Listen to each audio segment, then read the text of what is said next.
your favorite villain? My favorite villain? I kind of like Diddy. When people say I'm a troll, I say, I don't know why you're saying I'm trolling people. I'm doing what you've conditioned me to. Jaguar Wright has issued a sharp and intense reaction to 50 Cent's documentary on Diddy, saying the version released on Netflix barely touches the real depth of the story. She claims that what viewers saw is only a small slice of what truly exists, suggesting that major accounts, important recorded statements, and significant industry moments were intentionally left out. According to her, the deeper material was held back on purpose, and the platform chose not to go further, leaving much of the larger truth still concealed. It was done too well.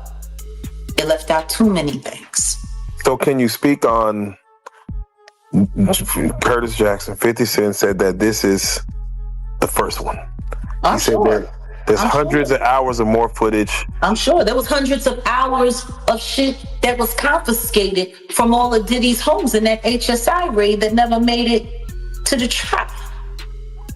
Jaguar Wright has released a powerful new interview where she says she uncovered what was left out of 50 Cent's documentary, explaining that after watching it she reached out to Gene Deal, someone who worked closely around Diddy and understood the environment better than anyone else. As a former security insider, Gene says he witnessed troubling behavior, pressure, protected circles, and situations that were quietly managed behind the scenes, which made his absence from a project presented as a major reckoning feel impossible to ignore.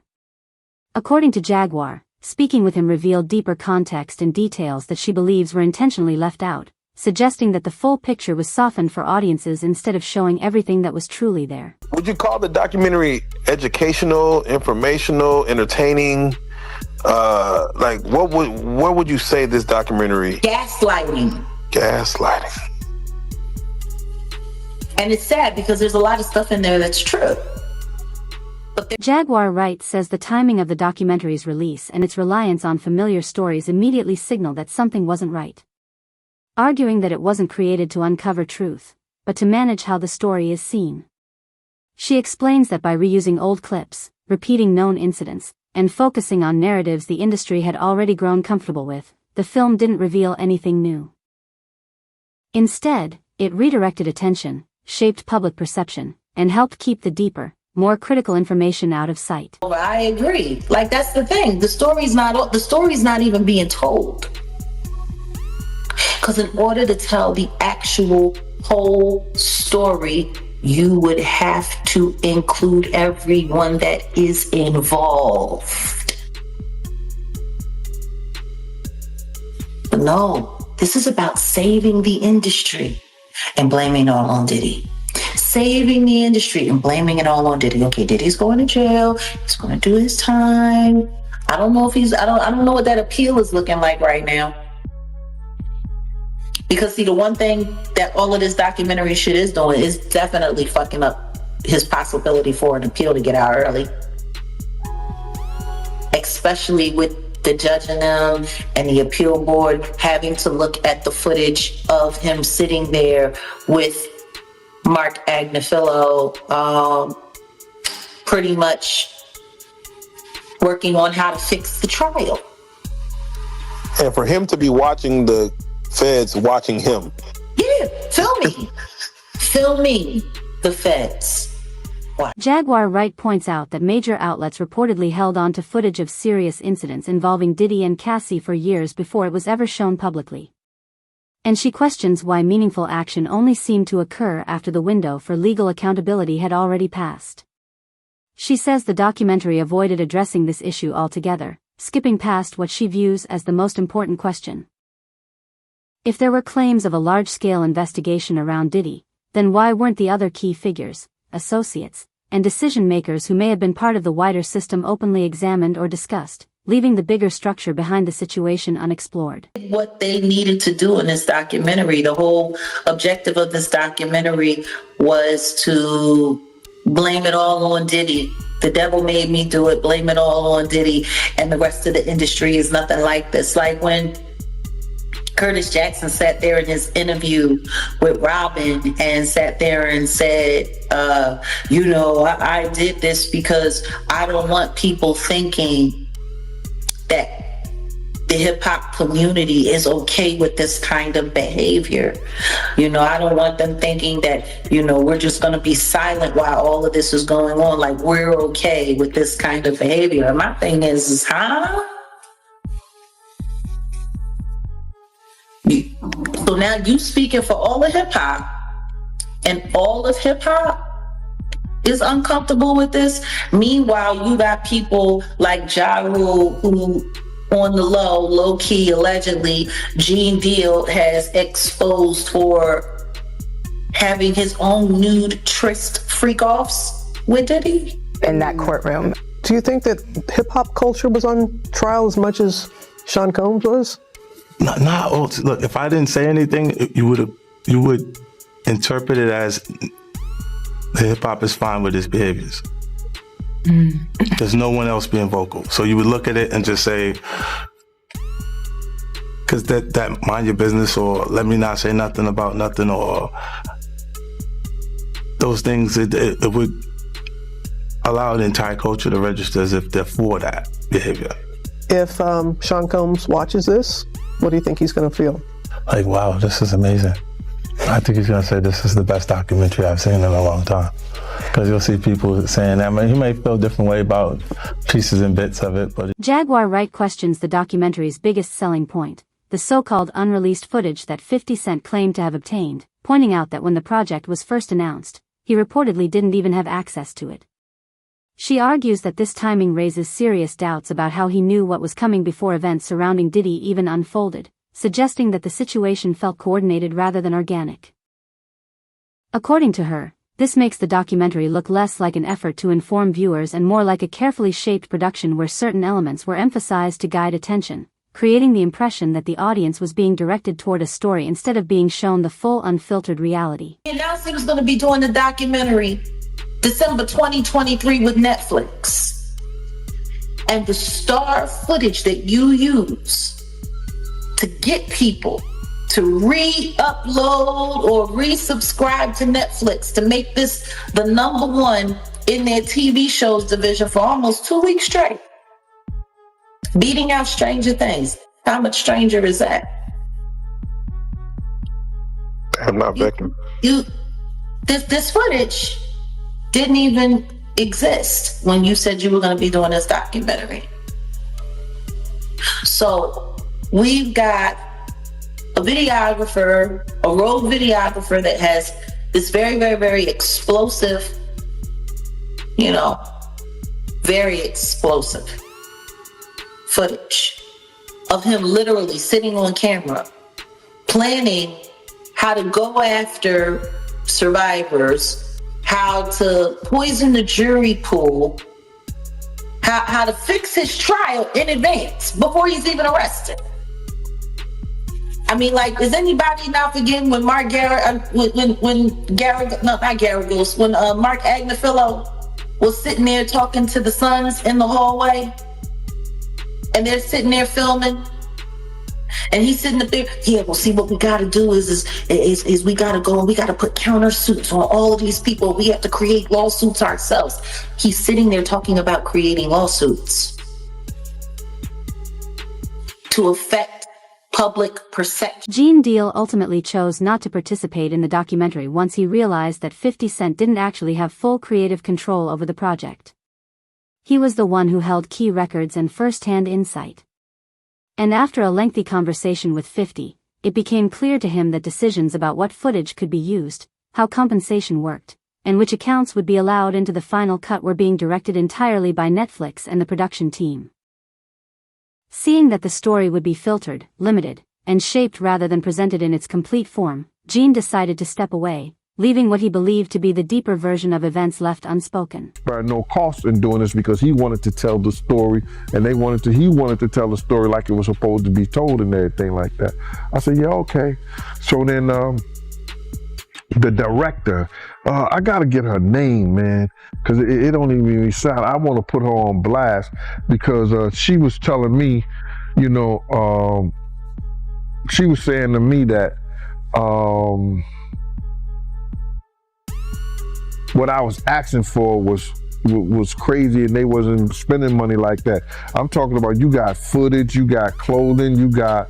I was doing footage. I had pictures, all the stuff that I had. You could figure out a way to pay a brother and stuff like that. And then I was telling her about some prices that I've already received, and I had the invoices to show it. And then she was calling me like I was lying. I was like, yo, who do you think you talking to? You know what I'm saying? And she was talking about, there's no way nobody paid. Nobody what? I say, first of all you people come with these documentaries and stuff, the first thing you tell me, y'all tell these people out here that y'all don't pay, and y'all pay. If you can make a picture look like $10,000, $15,000, you know what I'm saying? You can sit here and tell me that you're gonna pay me for my time sitting right down here with y'all. You understand? So then, one thing led to another, and I was like, all right, well then, F you, I spoke to 50, and then she said 50, and this is exact words that came out her mouth.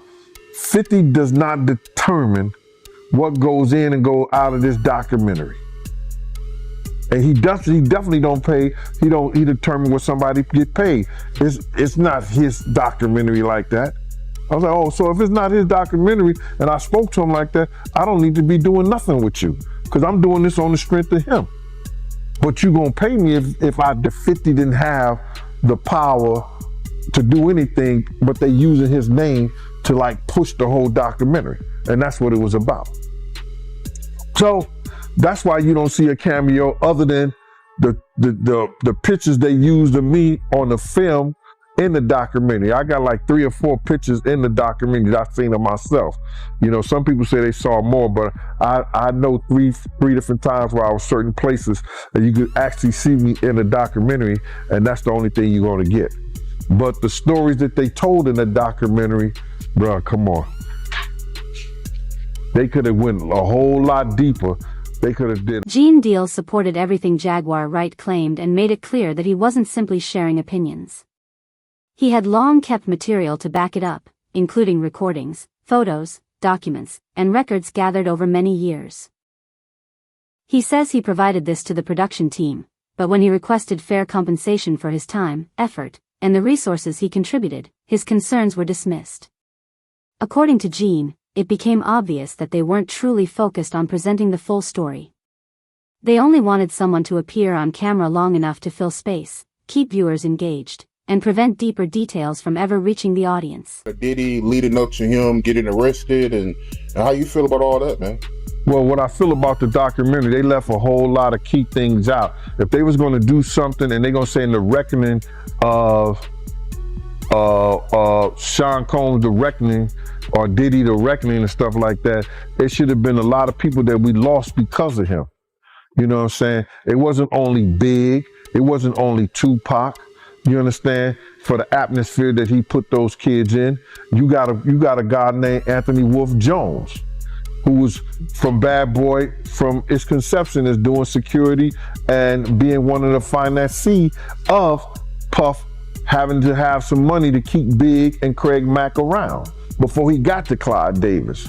You know what I'm saying? They wasn't able to tell that story because they didn't have no intel on that story or what went down, or they didn't do their investigations right, which he also led up to the reason why Wolf ain't here today. You understand? They didn't tell that story. They didn't tell a story about Jessica Rosenbaum, who was at the City College. Jaguar Wright and Gene Deal suggest that some of the material shown in the documentary could have carried serious legal weight, claiming that even Diddy's own legal team was unaware that certain conversations had been recorded. They argue that if a jury had seen evidence implying attempts to influence or sway public perception around the case, it might have strengthened federal investigations. What makes the situation more concerning, they say, is how the film appears to reshape the story of how that footage was acquired, leaving viewers uncertain about what was authentic and what was selectively framed in keeping the full. Imagine if they had had any testimony from Little Rod and the footage that he had from that incident, that firearm incident where the guy G was damn near mortally wounded and was losing his life, and the footage that he had from that. Can you imagine if that had been shown to the jury? I can, man. Like, why not? If it was available for them to get it from Little Rock to put it in a documentary, and Little Rock hasn't gone to trial yet, then why in God's name hasn't why did any of this make it to the feds? That's a great question. Why didn't they even subpoena or talk to? Curtis Jackson announced in December of 2023, after Cassie's lawsuit came out, that he was going to be doing his own documentary. Isn't it very clever that all of this, alarming and stuff didn't come out of his documentary until almost 6 months after his verdict came in? 2 months after he had been sentenced? It was almost as if they were holding the documentary to not get in the way of his trial. Like, that's the thing that's tripping me out when it's coming to all of this Curtis Jackson praise that's coming on. And there's a lot of people. If he didn't get paid, usually it's like 90 days before you start, you got to put it in invoice and all of that stuff. Like, his business machine was still businessing. You telling me nobody around him. That sounds like that sounds like a setup to me. Sounds like a setup. It sounds like a setup to me. And when you think about the fact that, another conversation that we've been having, a lot of people aren't paying attention to the money behind the machine. BlackRock, Vanguard, owners of Diageo, the company that Diddy tried to go after and had to settle out of court for, with sealed findings, and nobody really knows how that turned out before his life got turned upside down and HSI came in raiding, grabbing all kinds of evidence and all kinds of stuff. They're part owners in Netflix. Did you know that? That's information. The very company that has allegedly been going out of their way to work with the higher-ups to make Diddy's life a living hell have a stake in the platform that's now ruining what's left of his reputation worldwide. The one thing the documentary unquestionably affected, according to critics, was Diddy's chances on appeal, as previously unseen footage appeared to show behind-the-scenes conversations and strategic discussions with his legal team that could place him in a difficult position. The situation was further complicated by claims that some calls with his attorneys had been recorded without their awareness, leaving members of his legal team frustrated about sensitive conversations being revealed publicly and creating the impression that the release of this material had serious implications far beyond the documentary itself. This is awful that Diddy owes his life to Mark Agnifilo, literally his life, because he could have gotten life in prison were it not for Mark Agnifilo, his defense lawyer, who had a brilliant strategy. And Diddy screwed him over when he hired this videographer to chronicle his life without telling Mark Agnifilo that when Diddy and Mark were on the phone, this videographer was recording what Mark clearly expected to be an attorney-client privileged relationship. Now, it is true that the client holds that privilege, the lawyer doesn't, but Mark's clear expectation was that this was a private conversation. These were private conversations, and that he and Diddy could talk openly, and Mark could talk to Diddy not just as a client, but as a person, and tried to guide him in a time leading up to his arrest. And unbeknownst to Mark Agnifilo, Diddy has got this guy recording the conversation as he's sitting there saying, "You are screwing this up. You are messing up this case. We're losing." And knowing that that's on tape. And it's almost like he's performing. The documentary also placed serious attention on Diddy's legal team, suggesting that they may have been aware of key information that was never fully addressed, and critics argue that if the footage demonstrates prior knowledge without proper response, it could potentially open the door to reviews, suspensions, or formal inquiries into their conduct. According to the narrative presented, Diddy himself allowed this material to be handed over to Netflix, which ultimately placed his own attorneys directly in the public spotlight and raised broader questions about who knew what and how much of it had been kept from view. Truth is, they should all be under review by the bar associations that they're registered to. All of their licenses should be up for termination. With the shit that we saw in that documentary, with the way Mark Agnifilo was sitting there talking about filing lawsuits, filing fake lawsuits, creating all kinds of hoopla. That shit was on film. Lawyers ain't supposed to be talking that shit. Yeah, those are strategies that you're not supposed to actually see. Strategies? Hey. Shit is against the law. It's against the fucking law. That's why that black lawyer that left said, I cannot sit here and represent this. I can't represent this dude with the kind of shit that they doing. He wasn't interested in putting his motherfucking license on the line. But you get a weirdo, one, the so-called survivor like Nicole Westmoreland, who's willing to get on the stand and cry for Diddy. All of this is happening while Diddy is still in the middle of his appeal. And it's clear that his legal team is frustrated, now caught in a crisis created by material that was turned over to Netflix. Instead of strengthening his position, the situation has placed his attorneys under pressure and scrutiny at the very moment they're trying to defend him, leaving them to manage the fallout from a storm that emerged from within his own circle rather than from outside forces. Appeal from hip-hop mogul Sean Diddy Combs. His defense team is seeking his immediate release from federal prison, calling his 50-month sentence on charges of transportation for prostitution excessive. CB Cotton has the details live from our New York newsroom. Good to see you, CB.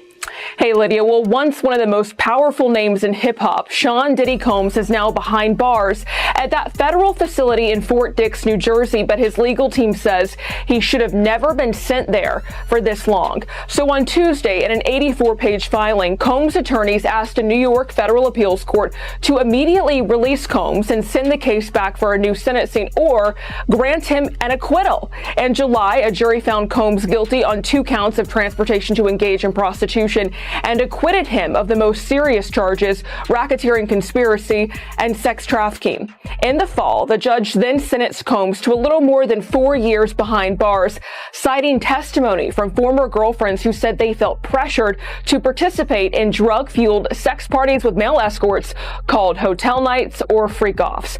But the rapper's lawyers argue this sentence was punishment for crimes that the jury rejected. They wrote in the filing, quote, "He sits in prison today serving a 50-month sentence because the district judge acted as a 13th juror. The judge defied the jury's verdict and found Combs, quote, coerced, exploited, and forced his girlfriends to have sex and led a criminal conspiracy." And according to critics, it's no longer just Diddy's appeal that appears to be at risk. His legal team is now personally caught in the aftermath as well.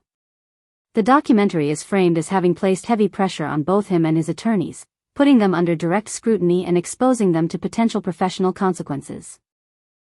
That's why, as reported, they are urgently pushing back against the project, moving to have it removed and issuing a cease and desist notice while warning of possible legal action against 50 Cent and Netflix valued at more than $1 billion. Diddy Combs trying to stop the release of a Netflix docuseries due out today. We have to find somebody that'll work with us that has dealt in the dirtiest of dirty business. The series contains never-before-seen footage of Combs debating strategy with his lawyers in the days leading up to his arrest in New York last year. I am going to let you professionals look at the situation and come back to me with a solution. It also includes video of Combs greeting fans in Harlem. Off my back. Lord, you win. I'm going to win. Lord, you win. Be with it. I'll accept it. And then saying this about the interaction moments later. I need some hand sanitizer. Hold on. I got it. I've been out in the streets amongst the people. Yeah, I got to take a bath. Like the amount of people that actually I'm coming in contact with, like that's what I have to do.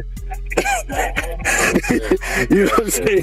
It's like 150 hugs. Now Combs' lawyers are demanding Netflix pull the series, threatening legal action, claiming Netflix is using stolen footage that was never authorized for release as part of what they call a shameful hit piece. The series is executive produced by Combs' longtime rival, Curtis 50 Cent Jackson, and director Alex Stapleton, who said, quote, "We obtained the footage legally and have the necessary rights," end quote. Before the cease and desist demand was sent yesterday, Stapleton and Jackson sat down with our Robin Roberts to discuss the series. How do you respond to people who say that it's more about the disdain that you have for Sean Combs than it is for giving the victims a platform? Jaguar Wright also claims she uncovered exactly what Netflix chose to leave out of the documentary, saying that several key accounts and behind-scenes moments were intentionally removed from the final cut. According to her, these omitted details included material that could have changed how viewers understood the story. And she believes those decisions were made to soften the impact and keep deeper revelations from coming to light rather than allowing the full picture to be shown. I'm like, okay, more footage is coming out, great. Who y'all gonna cut out? Who y'all gonna edit out this time? Like, cause that's what I'm gonna be looking for. I'm gonna be looking for all of the shit that they cut out. If the complete and utter truth comes out, three things happen. The entertainment industry collapses completely. Millions, possibly billions of advertising dollars don't get made. People go broke. Companies go under. That's why they fucking hate me.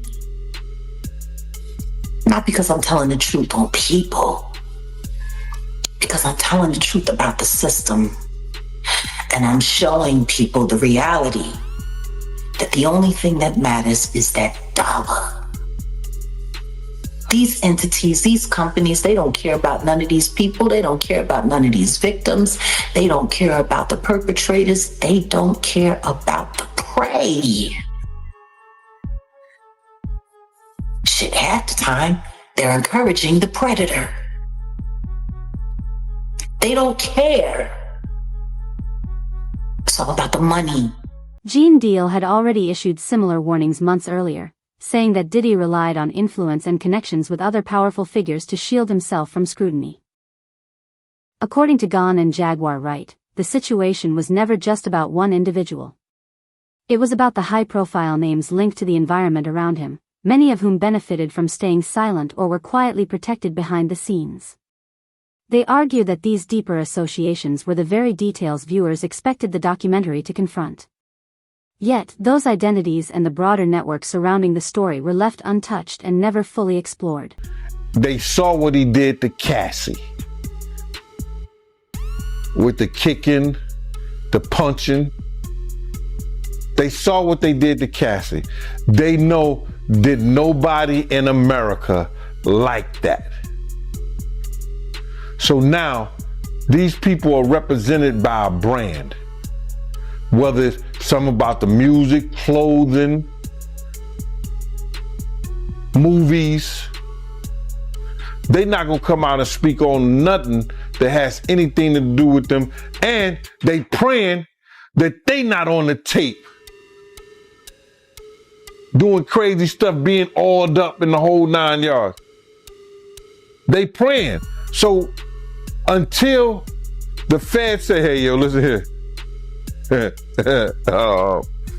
We got you on, hey, buddy, we got you on this tape. And girl looked like she was pretty young.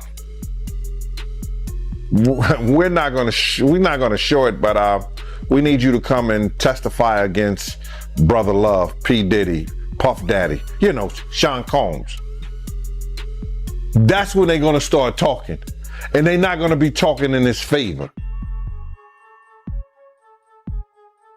When the feds come to them and show them what... Gene Deal has been speaking out about the same influential figures for years, repeating the same warnings and accounts long before any documentary cameras were involved, and that consistency is what makes many people take his words seriously because his story has never shifted.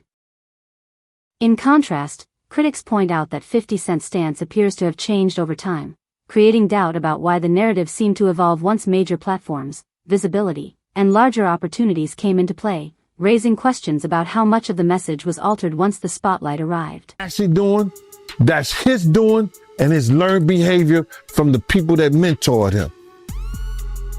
You gotta realize, man, he learned from Andre Harrell. He learned from Russell Simmons. He learned from Clyde Davis.